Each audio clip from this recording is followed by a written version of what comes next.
Hello বন্ধুরা, কেমন আছো?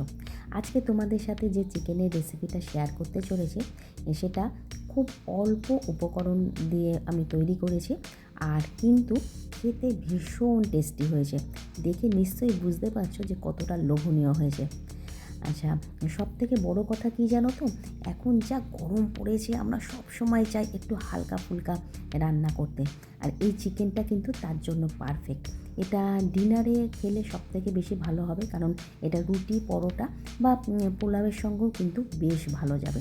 তা চলো, আমি এখানে প্রায় 1 কেজি 300 মতো চিকেন নিয়ে নিয়েছি, আর নিলাম এই 200-250 মতো টক দই, আর তার সঙ্গে আদা রসুনের পেস্ট খুব ভালোভাবে মাখিয়ে নিয়েছি। আমি কিন্তু সবসময় হাত দিয়ে মাখানোর পরিপ্রেক্ষিতে, কারণ আমাদের হাতের মধ্যে যে ভালোবাসাটা থাকে বন্ধুরা, সেটা তো অস্বীকার করা যায় না।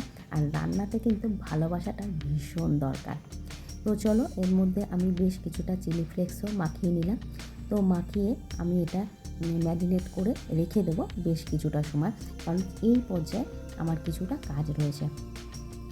দেখো, আমি বেশ কয়েকটা পেঁয়াজ ছাড়িয়ে নিয়েছি। এবার আমি একটু কুচি করে নিচ্ছি, এমন না যে অনেক মিহি করে কুচোতে হবে, মোটমাট কুচিয়ে নিলেই হবে।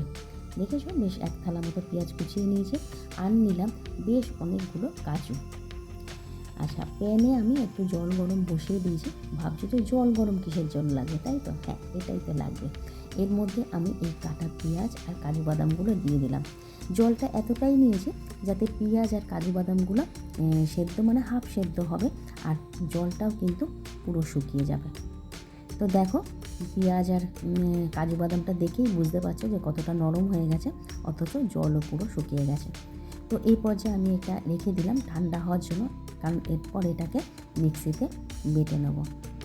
প্যানে আমি রিফাইন্ড অয়েল দিয়ে দিয়েছি, আর ওই ম্যারিনেট করা চিকেনটা একটা একটা করে আমি দিয়ে দিচ্ছি। আর ম্যারিনেটের যে গ্রেভিটা রয়েছে সেটাও কিন্তু আমি এই চিকেনের মধ্যে দিয়ে দেবো। সত্যি বলছি বন্ধুরা, তোমরা একটু বানিয়ে দেখবে, আমার মুখের কথাই কেন বিশ্বাস করবে, অসাধারণ খেতে হয় চিকেনটা। তো দেখো, চিকেনটা দিয়ে কতটা জল বেরিয়েছে, বেশ কিছুটা জল শুকিয়ে গেছে। এই পর্যায়ে আমি এবার লবণটা দিয়ে দেবো।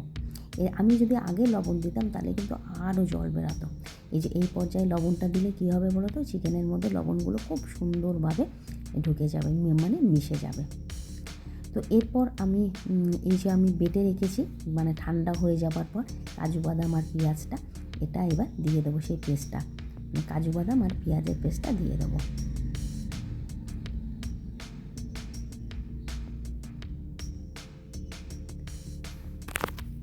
চলো, কাজু বাদাম আর পেঁয়াজের পেস্টটা আমার দেয়া হয়ে গেল। এবার ভালো করে আমি নাড়িয়ে নিচ্ছি। আমার কিন্তু চিকেনটা এখানে হাফ ডান হয়ে গেছে। তো একটু ঢাকা দিয়ে রাখলাম। এবার ঢাকনা খুলে, মানে 5 মিনিট মতো ঢাকা দিয়ে রেখেছি।